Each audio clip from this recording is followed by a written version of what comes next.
In today's video, I made some homemade bread without oven. It came out well and it was very tasty. The ingredients are minimal. I used margarine, I used water to proof the yeast or to bind it. I also used some evaporated milk. If you have whole milk, you can go for it. I also use bread flour, salt, and I also used yeast. This is an important ingredient. I added 1 room temperature egg. I also added sugar for taste. It is according to your taste. And then I combined all ingredients. I've already sifted the flour, but I don't know why I placed it back into the sift. So I later poured it back into my pan and then began to combine all with my palm. I want a uniform taste, so I make sure to mix it very well. I set it aside and begin to prove my yeast. I always love to prove my yeast before I use it for any kind of recipe. I'm not the type that will put the yeast directly. I prove it with milk, warm water, and 1 teaspoon of yeast.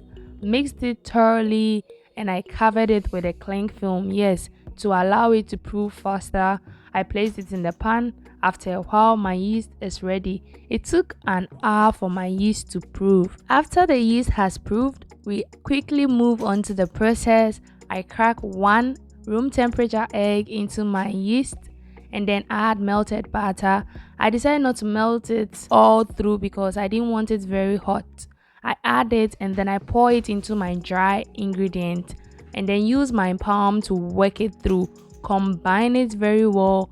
Make sure all the flour is covered with the liquid mixture, and then if there is a need for me to add more flour to thicken it, I add it because we don't want a mushy bread. We want a very fluffy soft bread. After adding my flour and getting the right consistency that I want, I then proceed to put it on my working chopping board to allow me to knead it very well.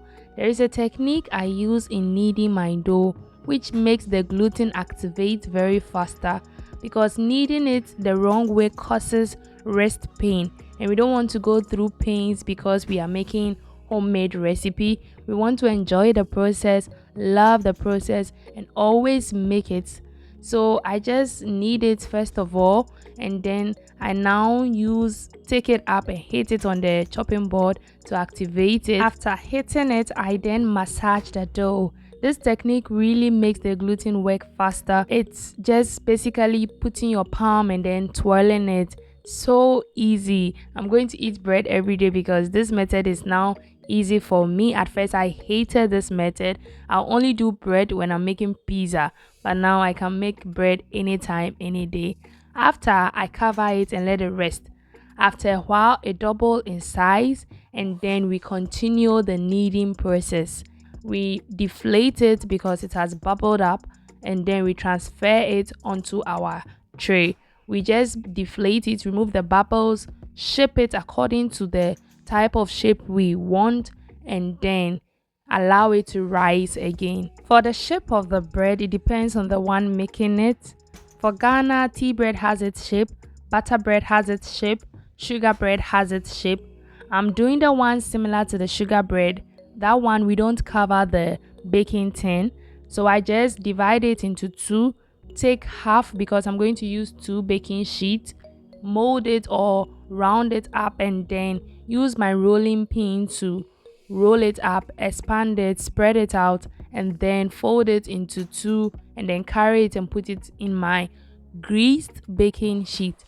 I greased it with margarine and flour to avoid the bread from sticking to it. It is a very simple method. The type of shape you want your bread makes it also appetizing and appealing to the eye. When we are making tea bread and sugar bread, we mostly slit through our bread, but butter bread we cover it so there is no need to slit through.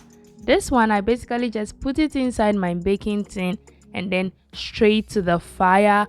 No delay. We want a fresh bread. One thing I like about homemade bread is the milky taste you get when you're eating it. Very flavorful. For my baking oven, I just put salt in the pan and then place my bread inside. I cover it very well. We don't want hole or any space around. And then when it's time, we remove it from fire. Look at my bread. It really doubled in size on fire. So the top side touched the lid. That's why there is a kind of dent on top. No worries. It is delicious. It came out very well. We consumed everything. Yes, mostly we love fresh pastries. Sometimes I don't like it fresh, but as for bread, who doesn't like it fresh and warm? Everybody had a bite and it was very delicious with margarine. Thank you guys for watching. Thank you for liking this soft and fluffy bread recipe. Don't forget to watch my donut video, my other video. Your girl is back to stay. I hope I don't go back again because life is actually hitting, but we are going to go through it successfully in Jesus' name. Thank you so much for liking and watching this video. Don't forget to share to friends and family, and until next time, stay blessed.